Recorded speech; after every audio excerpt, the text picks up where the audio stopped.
day, everyone. My name is Jocelyn Guzon, and I am your first reporter in Chapter 19, the El Filibusterismo, published in Ghent on 1891. Days flew swiftly for Rizal in Brussels. He was busy revising and polishing the manuscript of El Filibusterismo so that it could be ready for the press. He had begun writing on it on October 1887 while practicing medicine in Calamba. In London, year 1888, he made some changes in the plot and revised the chapter already written. He wrote more chapters in Paris, in Madrid, and finished the manuscript in Biarritz on March 29, 1891. It took him, therefore, 3 years to finish his second novel. On July 5, 1891, Rizal left Brussels for Ghent, a famous university in Belgium. He met two compatriots, Jose Alejandro from Pampanga and Edalberto Evangelista from Manila, both studying engineering in the world-famed University of Ghent. His reason for moving to Ghent were the cost of printing in Ghent was cheaper in Brussels and escaped from enticing the attraction of Petite Suzanne. Owing to his limited funds, Rizal lived in a cheap boarding house with Jose Alejandro as his roommate. They lived frugally in Ghent for 3 months, from July to September. To economize further on their living expenses, they prepared their own breakfast. Ghent, a famous university city in Belgium. Jose Alejandro and the University of Ghent. Rizal searched for a printing shop that could give him the lowest quotation for the publication of his novel. At last, he did find a publisher, F. Mayer van Loo Press, number 66 Vianderen Street, who was willing to print his book in installment basis. He pawned his jewels to pay the down payment and early partial expenses during the printing of the novel.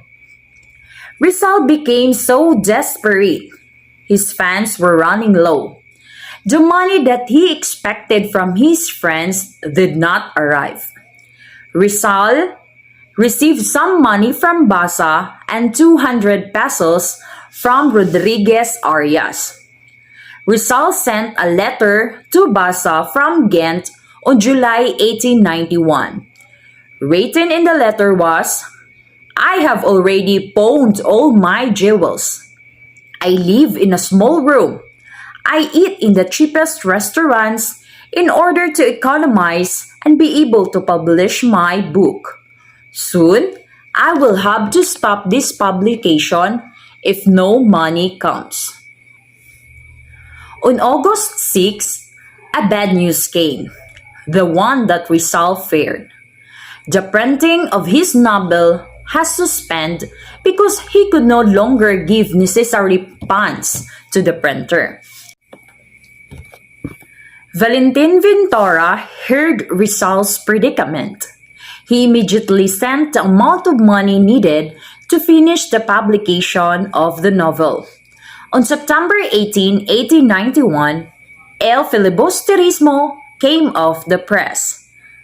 He happily sent 2 copies to Hong Kong, one for Basa and one for Sixto Lopez.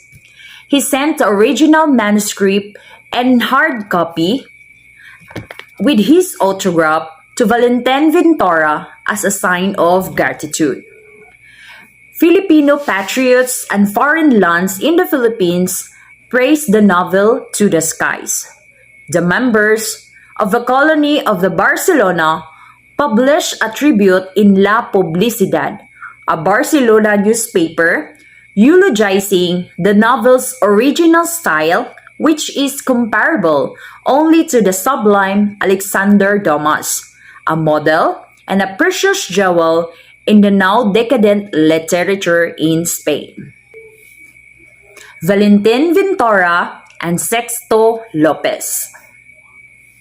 The liberal Madrid newspaper El Nuevo Regiment serialized the number in issues on October 1891.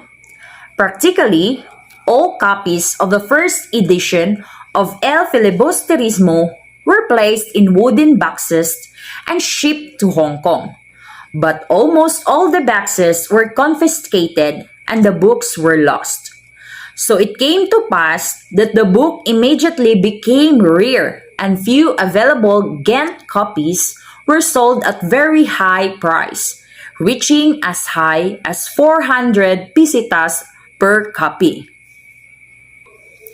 Dedication of novel. Evidently, Rizal in all the years of his studies, travels, and reverse in foreign lands had not forgotten the martyrdom of Father Gomez, Burgos, and Zamora, which Paciano related to him when he was a Merlan in Calamba. He dedicated El Filibusterismo to Father Gomez, Burgos, and Zamora. To strengthen historical records, however, we must rectify Rizal's history accuracies in his dedicatory note. The manuscript. The original manuscript of El Filibusterismo in Rizal's own handwriting is now preserved in the Filipina Division of the Bureau of Public Libraries in Manila. It had been acquired by the Philippine government from Valentin Ventura for 10,000 pesos. It consists of 279 pages of a long sheet of paper. The title page of El Filibusterismo contains an inscription written by Ferdinand Blumentritt. Two features in the manuscript do not appear in the printed book: the foreword and the warning. These were not put into print, evidently to save printing costs.